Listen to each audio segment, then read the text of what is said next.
Assalamu alaikum wa rahmatullahi wa barakatuhu, my brothers and sisters, and welcome back. You are listening to Radio Mac broadcasting on 107.1 FM from the heart of Bradford, and I'm your host Asif Sabah in the studio. And today we're talking about crops, grains and harvests.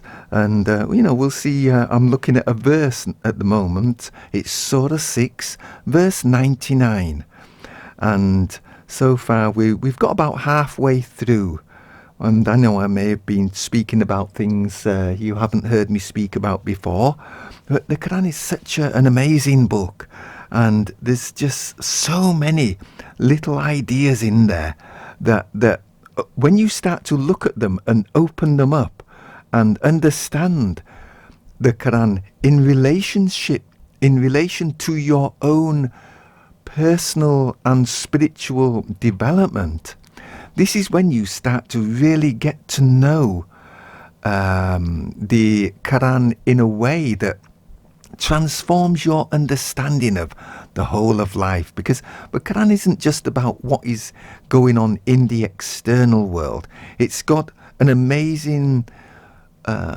side to it that talks about your spiritual journey, and this is what I'm endeavouring to bring to your attention, to help you to maybe look at the Quran when you're reading it and think a little bit more deeply about what the verses are actually talking about. And so far I'll read up to where we've got to. So it's Surah 6 verse 99, and it says this: "It is he who sendeth down the rain from the sky. With it we produce vegetation of all kinds. From some we produce green crops, out of which we produce grains heaped up at harvest. Out of the date palm and its sheaths or spathes come clusters of dates, hanging low and near." And so that has got a symbolic meaning behind it. It's not always about the external environment and that we look out, when we're looking out at the world. There is an inner message that your soul will understand, and you are capable of understanding this inner spiritual wisdom. But then it's a matter of which direction do you focus your consciousness, focus your attention. If you look at the external world or if you think about the external world when you're reading the wisdom of the Quran, then that is how you will see the verses. But when you start to look at how the verses of the Quran relate to you and your journey, this is when you start to see an inner message, an inner meaning that goes beyond the everyday thoughts that we associate to this external world. So this verse goes on to say, "And then there are gardens of grapes and olives and pomegranates, each similar in kind, yet different in variety." So again, can you remember at the beginning we spoke about with it we produce vegetation of all kinds, and how we said that this vegetation is you yourselves and all the people of the world is another way of looking at it. We are all grown out of spiritual energy from Allah subhanahu wa ta'ala, from the Adam and the Eve. So we are products of the Adam and the Eve as spoken about in the Quran. And out of Adam and Eve, the rest of humanity was created as a part. So we are like vegetation that has come out of the Adam and the Eve. And so just follow me a little bit more. And as this verse goes on, "And then there are gardens of grapes and olives and pomegranates, each similar in kind, yet different in variety." So again, you have to look to the spiritual side of things. When you look at this part of the verse, and it talks about grapes, olives, and pomegranates, because then it goes on to say, each similar in kind, yet different in variety. So this comes down to our development, our progress. So as you get, and you also get different, we're not, let's say we're not all from the same tree, as it were, is another way of saying it. We are, there's various trees, and, different trees will produce different kinds of fruit. And this is the same spiritually. We are not all, in a sense, connected to the same tree. We are very, we just look at ourselves. Some come from one place, some come from another. And when you look at all the different races and the different variations in who we are, so again, the Quran is explaining to you that, even though we're similar in the fact that we are spiritual beings, but there is still a variety in ourselves. And so the Quran is amazing when it talks about it, when it says each similar in kind, yet different in variety. And then also, the verse goes on to say, when they begin to bear fruit, feast your eyes with the fruits and the ripeness thereof. So again, these are our innate abilities. We all have these natural abilities. And one of the problems in life is that we are all charging, well, the majority of people are charging in one direction. But, we're not, if you think about all the different hobbies that people have, we follow a particular pathway. We go on our own inner journey. Now, some people find Allah subhanahu wa ta'ala through a variety of methods. We don't all follow one way. And so, some people have inspiration through an admiration of nature. Some people find Allah through science. Some people find Allah through music. Some people find Allah in so many different ways. So we are all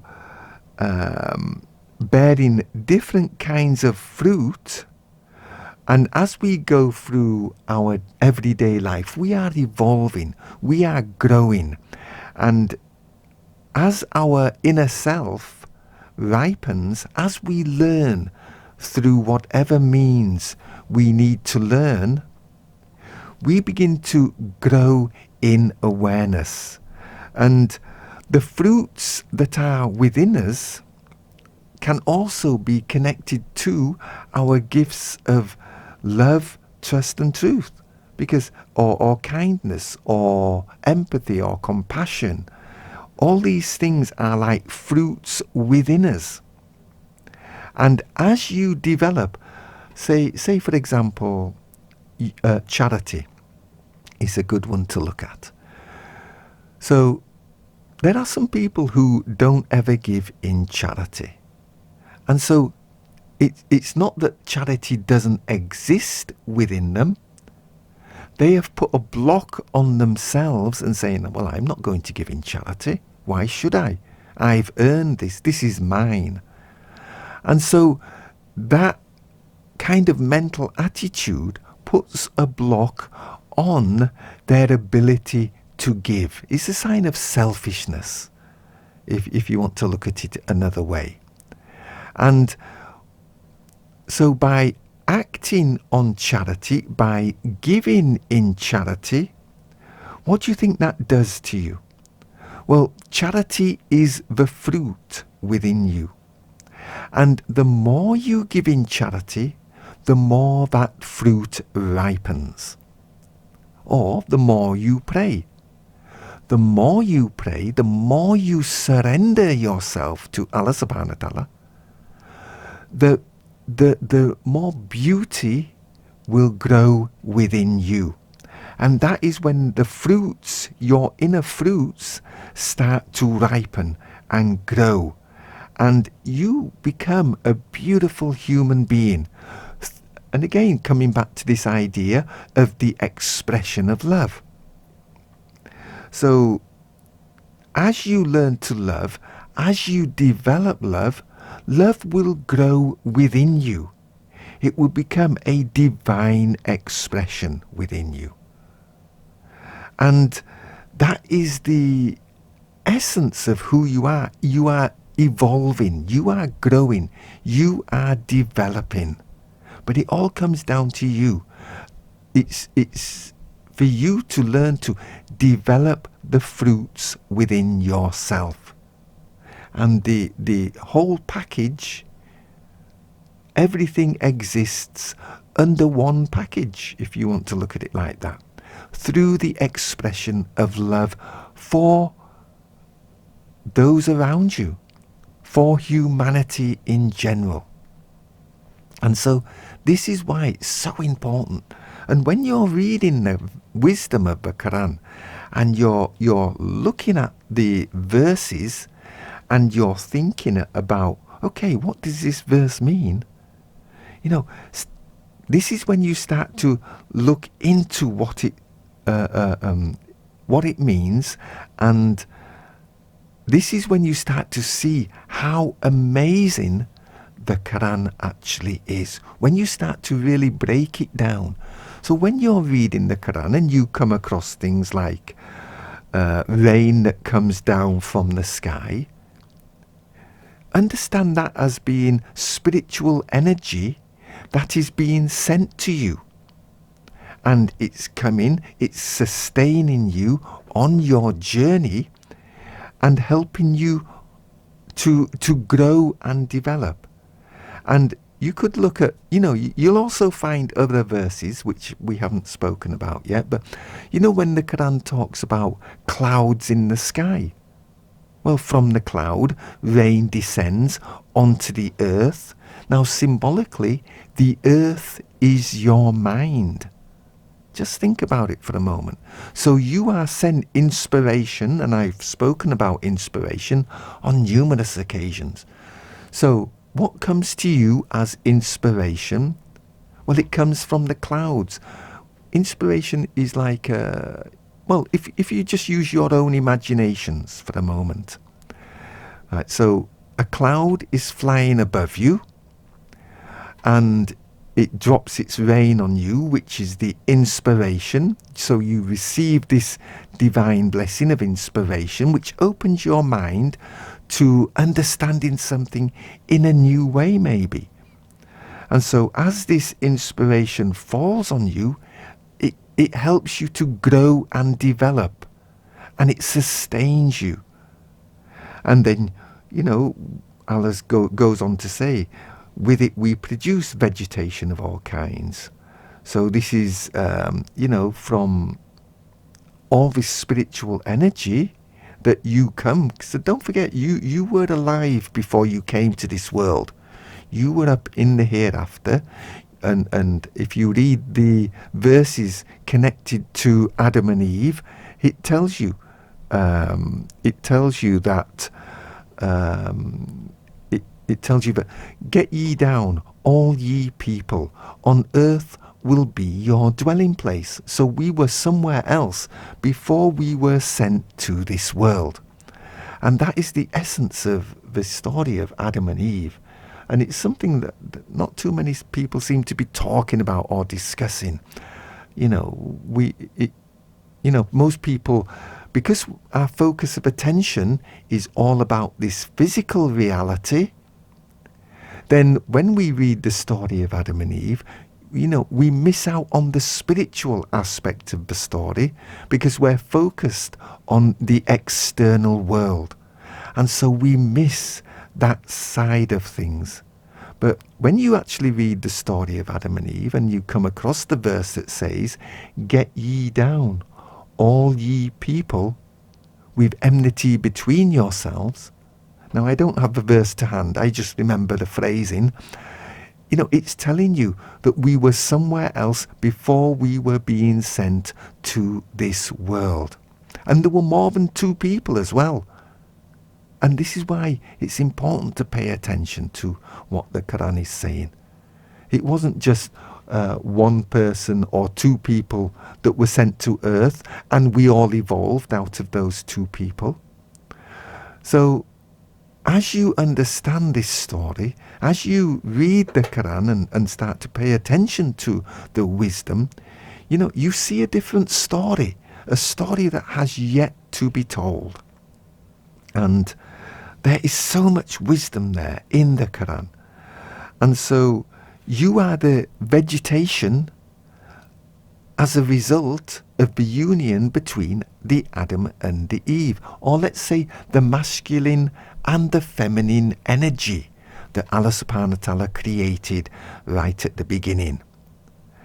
And so as you think about it in that way, that it's not just two people, but you evolved from a masculine and a feminine energy. But you know what? I'm going to save that talk for another time, because there's other aspects you need to know about regarding that side of the story of Adam and Eve. But I will keep it in my mind to do a talk on that.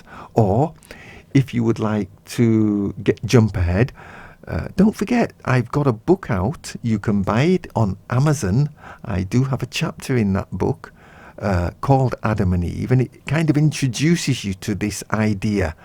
I can't remember, it's a while since I wrote this book, so I can't remember the ins and outs of it.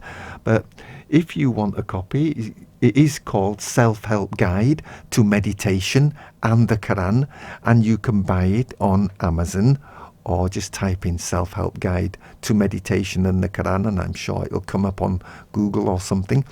And yeah, go and purchase it, because it'll take you through the story of Adam and Eve, and you'll be able to read the verses all from the Yusuf Ali translation of the Quran from Arabic to English. And so, it's worth reading it if you are interested in this side of things. It's worth going and buying a copy. It's not expensive, actually. It's something like £10-11 or something. And it will be sent out to you via Amazon. So, it's been so long since I've even looked at that. So I can't even remember how much it's on sale for. I don't know. Anyway, it is worth reading that book, because soon, hopefully, inshallah, I'll have another book out by the end of this month. I'm in the final stages of editing it. I've been saying it for a long time now, but sometimes, you think you've finished something and then you discover something else, and you want to add this, you want to add that, you want to take this out, you want to shuffle things around. And then, I know it's nearly finished, because next week I'm going to start doing the audio book for this new book that I've got coming out. So inshallah, it will be done, completed, and you'll be able to buy the second book. Now, the second book is the continuation of the first book. So even though you could, if you wanted, read this second book as a standalone book, it will help if you've already read the first book. So if you haven't bought the first book and you're interested in understanding the deeper, more spiritual, symbolic language of the Quran, then I would suggest buying the first book. And then that will kind of lay the foundation, so that when you read the second book, you'll get even more information out of it, because you'll be able to really see it'll give you a bigger picture of the symbolic language of the Quran. Now, I did want to bring in some other verses as well to talk about, but let's have a look. So, we've covered so far Surah 6, verse 99, which is talking about basically crops, grains, and harvests, and how those words are symbolic. It's not so much about the external world, but the internal world, that world within yourself. And it's when you turn the verses and start associating them to the growth and development that takes place within you, this is when you really start to unravel the beautiful mysteries within the verses of the Quran. So it is worth, if you haven't bought the first book, going out and buying it. Not for myself, but for your own self, to help you on your journey. And it will, there's stuff in there that will astound you, but hopefully we've covered a lot of it. But, because I'm just here talking and I bring in verses and end up talking about them, not everything I talk about on the radio show is covered in the book. And vice versa, actually, thinking about it. There's some stuff in the book, but I haven't yet covered in this radio show. But, it's one of those things, because that's a separate thing. Whether I cover it or not, I just don't know, because I wrote that book quite a while ago, and I can't even remember. I know bits that are in it, but I don't know everything that's in it, because my memory isn't very good, sometimes. But, I do try to cover as much as what I can to give you a bigger picture, to help you on your own journey of awareness. And so, again, I want to talk about another verse. This verse is a lot shorter, and it's Surah 32, verse 27. And it says, "And do they not see that we drive rain to parched soil bare of herbage, and produce therewith crops, providing food for their cattle and themselves? Have they not the vision?" So again, this ending of this verse where it says, "Have they not the vision?"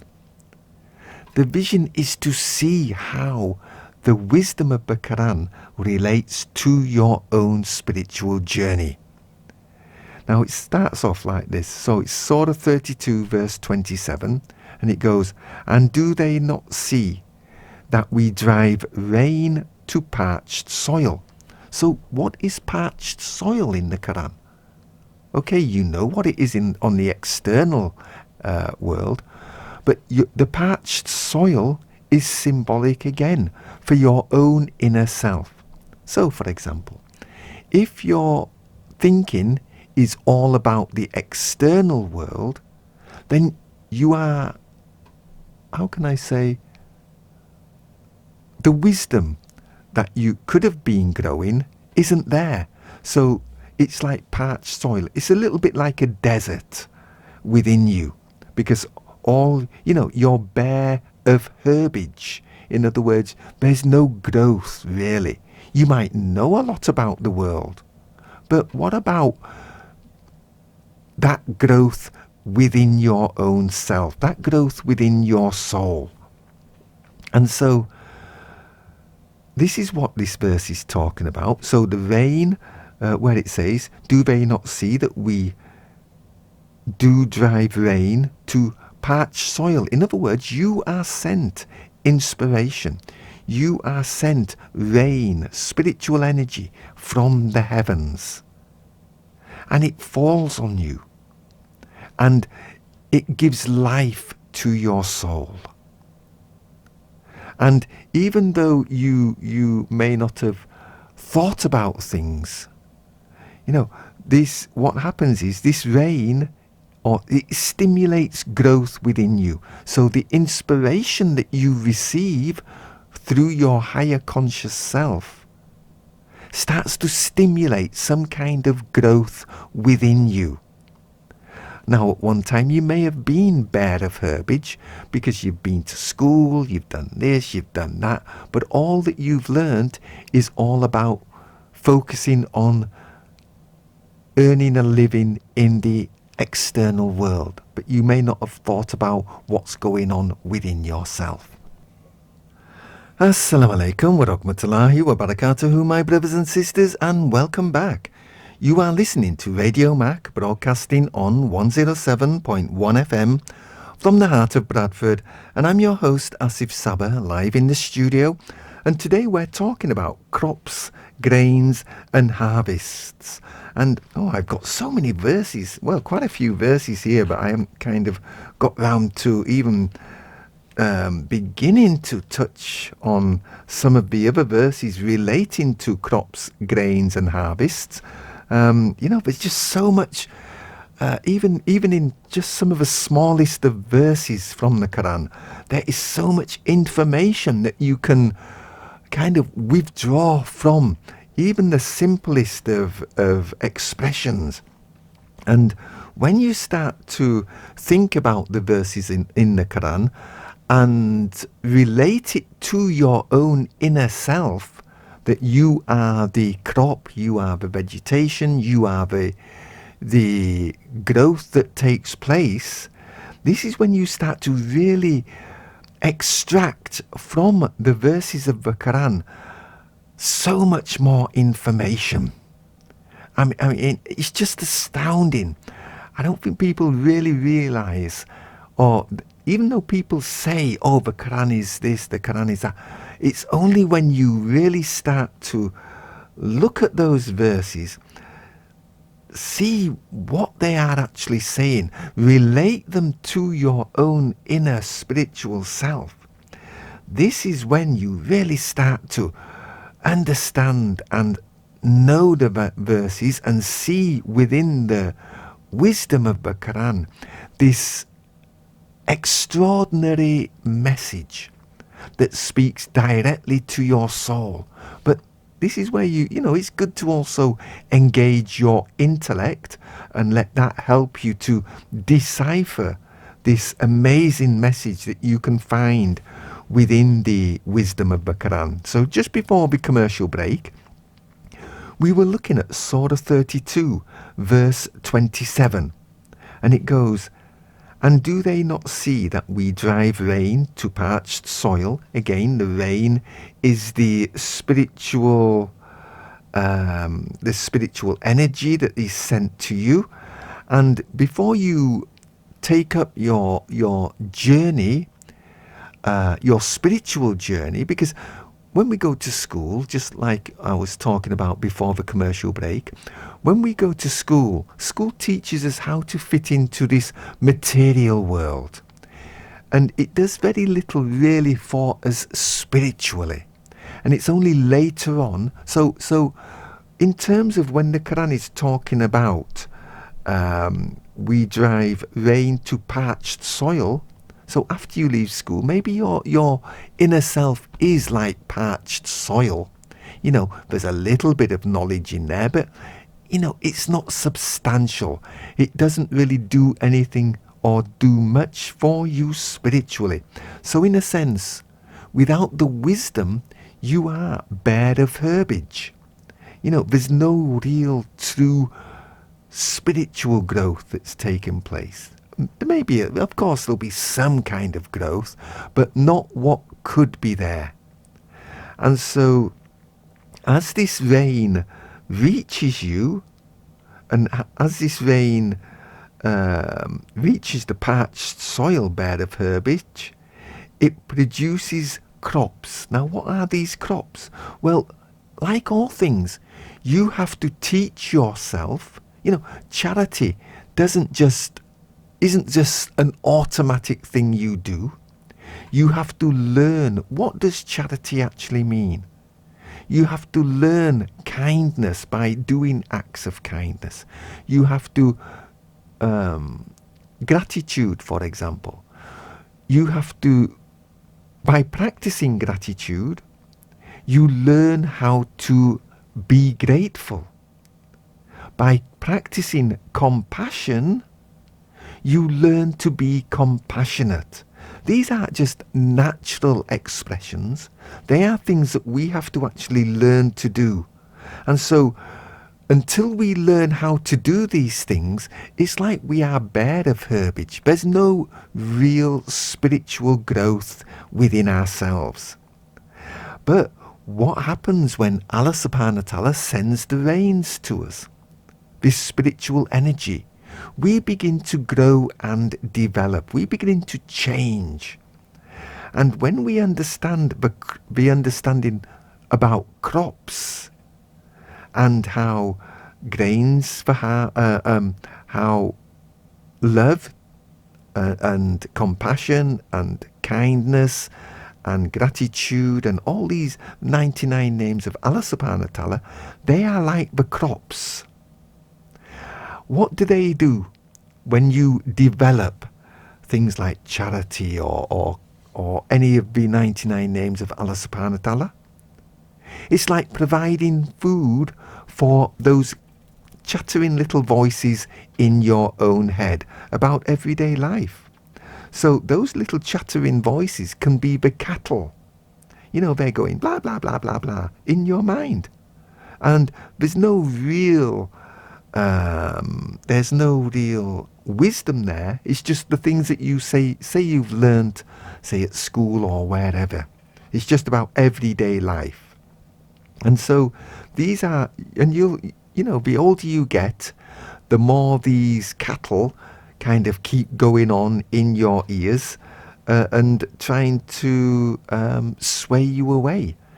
And so by providing, what Allah does, He sends rain, the spiritual energy to you, and it starts to produce things like kindness, charity, love, trust, truth, all these beautiful expressions, these divine expressions. And as they start to grow within you, the cattle or all these other thoughts, they start to evolve and develop. And the cattle, it could be that you subdue the cattle from all this noise that they're making, and you evolve and allow wisdom within you to grow and develop so that you become greater than you were. And so this is the beauty of understanding the Quran in this way. So the wisdom that you receive from the crops. So don't forget, we talked about the grains. So the grains are the additional thoughts that grow out of the crops. So when you feed those grains to your cattle, that wisdom overrides their bickering and whatever it is that's going on within yourself.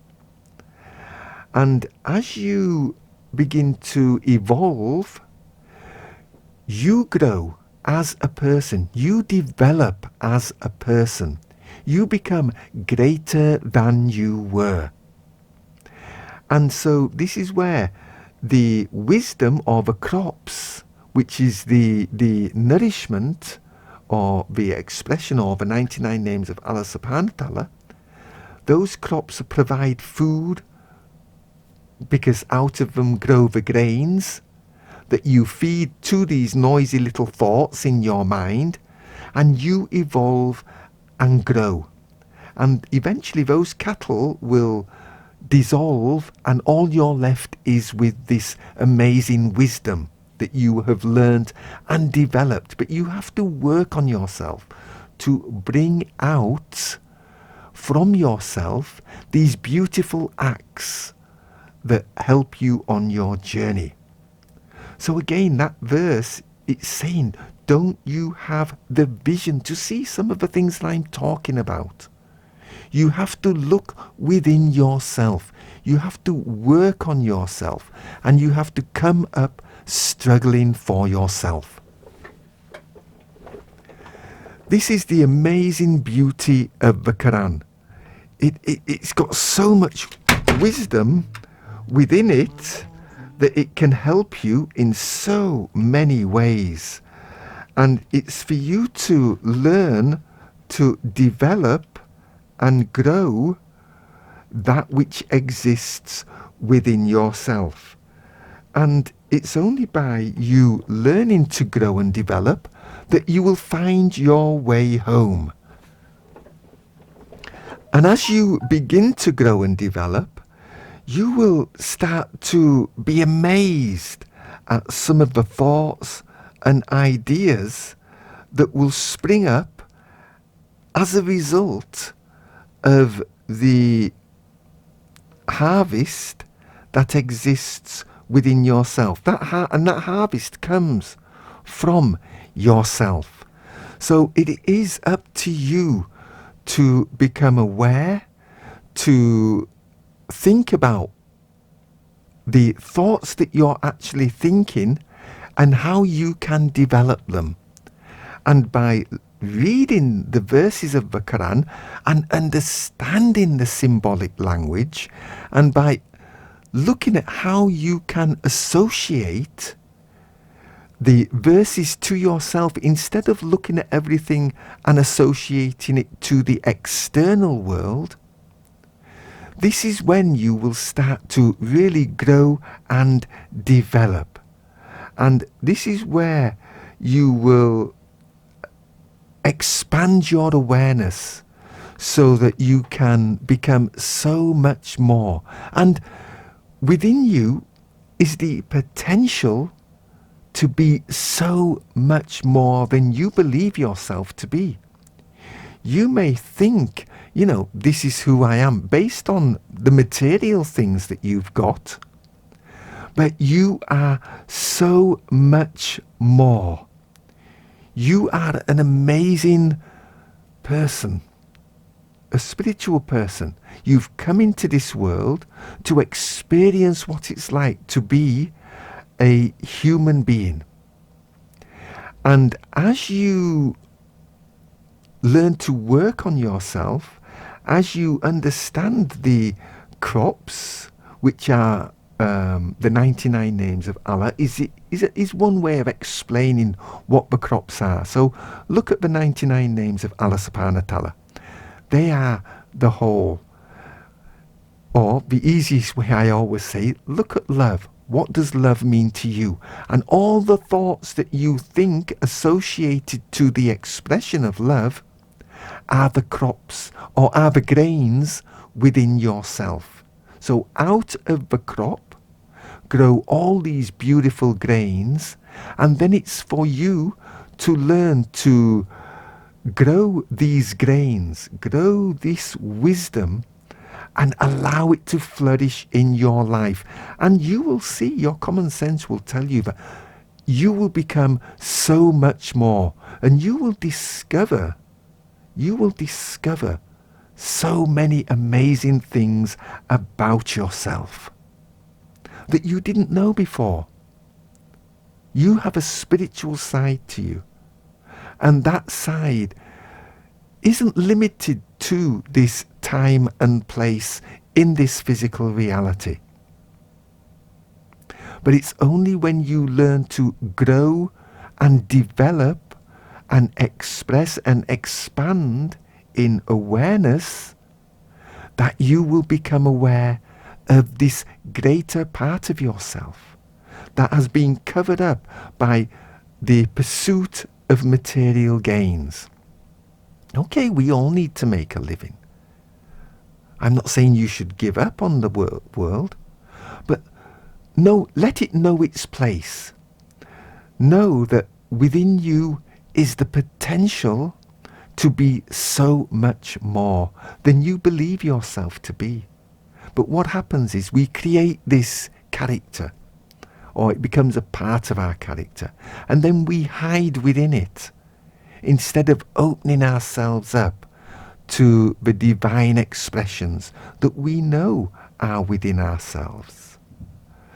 And so by allowing yourself to grow, by allowing yourself to develop,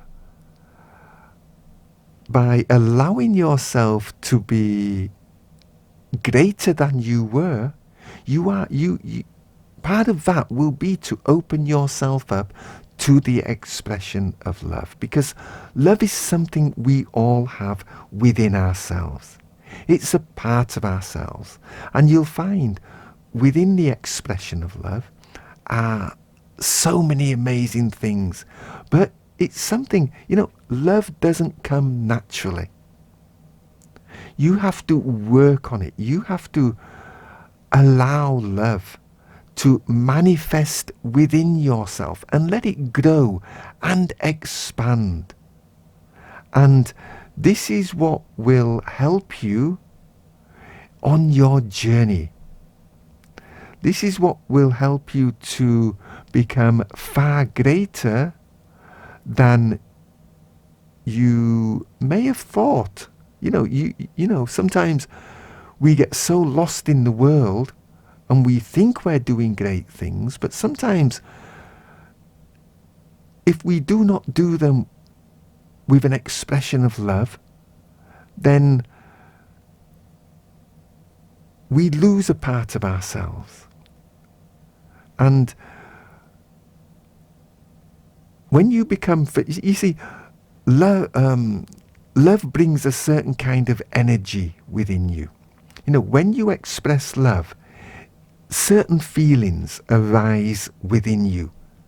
These feelings, and don't forget, you are a spiritual person living in this physical world.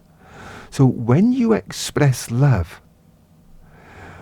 that opens you up, and that gives you a beautiful radiance, because love becomes the foundation on which you grow. And as you begin to express and expand in love, you'll see that your relationships with other people will change. Why will they change is the question. Because you are expressing love. And what you find within the expression of love will radiate out from you. So, if you are, say, for example, a selfish person, when you talk to somebody, it will always be from a point of view of what's in it for me. But love doesn't approach situations like that. Love has a different motive behind its expression. And so you don't enter into a situation. It's like when you do your namaz or your salat. If you do it with an expression of love, then automatically you will do your prayers. You will say your du'as. You will become that expression. You will express yourself according to what is within yourself. And if you allow your expression to be one filled with love, then everything you do will be filled with love. If you allow another kind of expression to manifest and grow within you, an anger expression, a hatred expression, then what you think about and what you do will be based on that anger or that hatred, as an example. So this is why love is so important. It is so important as a part of your own growth and development. And we're all capable of expressing love, but we haven't been taught, or when we know about love, but we've rejected the idea of expressing love because we say, love is weakness. Who wants to love? I'm strong. And you go into situations like a bull in a china shop, as it were. Well, is that really necessary? Is that the right approach? So this is a difference. You act according to your own soul's development and its expression. And the best expression, and I keep saying this word, is love. Because it is. And you know it within yourself. So don't see love as a weakness. Don't see love as a sissy, something girly. Love has so much more to offer. And it's only through love that we will all come together and unite and be united. The irregularities of life, they want to separate us.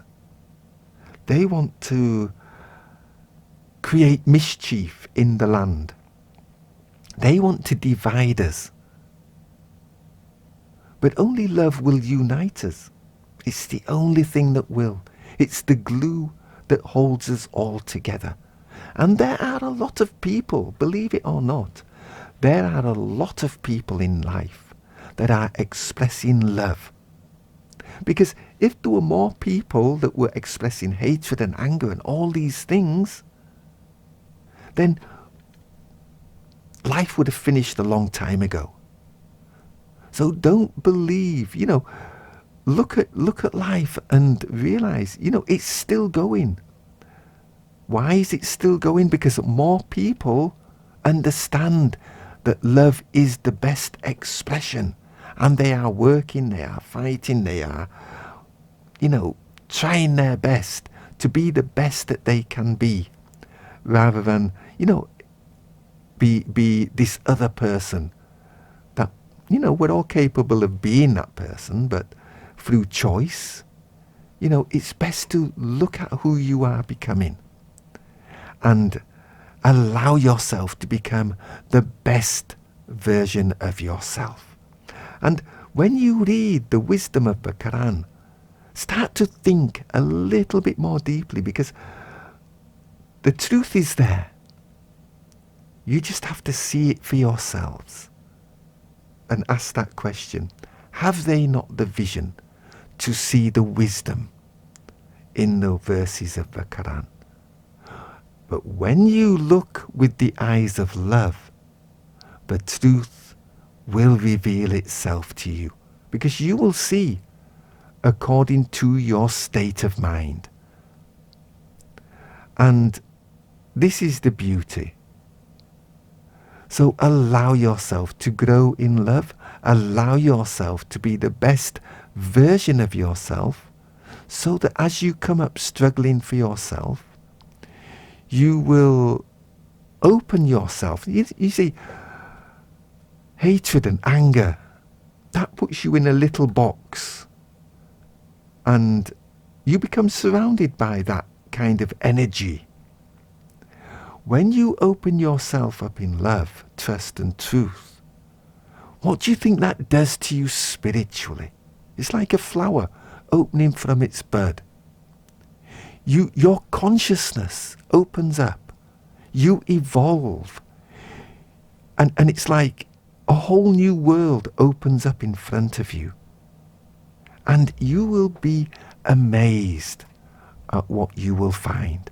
Because as your consciousness opens up, it allows wisdom to come into your life. And it changes everything that you could have possibly ever wanted or thought about in life. Everything changes. Absolutely. So seek out, read the Quran. Do it with a heart filled with love. And you will see something of these messages. Now, if you want a quick recap, I'll tell you what verses we spoke about today. Surah 6, verse 99, and Surah 32, verse 27 are the two verses. I mean, I've got quite a few verses here, but I just didn't get time to even start on those.